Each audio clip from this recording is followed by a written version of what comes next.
Men Ergashev Akmal, Tayloq tuman fitosanitar davlat nazorati inspektori. Hurmatli qishloq xo'jaligi vakillari va yer egalari. 2024-yil 30-dekabrdagi davlatimiz rahbari tomonidan dala chetlaridan samarali foydalanish, qo'shimcha mahsulotlar ishlab chiqarish va fermerlar hamda aholi tomorqalari daromadini oshirishga qaratilgan 465-sonli qarori qabul qilingan bo'lib, ushbu qarorda fermer va yer egalari uchun imtiyozlar belgilangan. Meva, sabzavot va mahsulotlarni eksport qilish uchun ichki fitosanitariya sertifikati 1 yil davomida bepul berilishi belgilangan. Dala chetlariga in vitro usulda yaratilgan ko'chatlardan sotib olish xarajatlarini esa 50% miqdori uchun subsidiya ajratilishi belgilangan.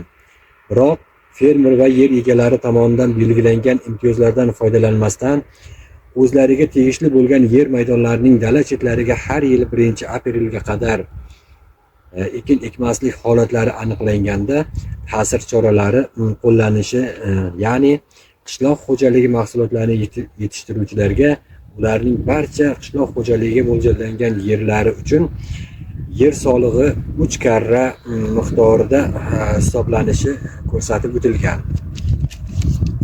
Bundan tashqari, qishloq xo'jaligini davlat tomonidan qo'llab-quvvatlash jamg'armasidan belgilangan tartibda ajratiladigan kredit resurslari moliyalashtirilishdan ham to'xtatilishi belgilab qo'yilgan.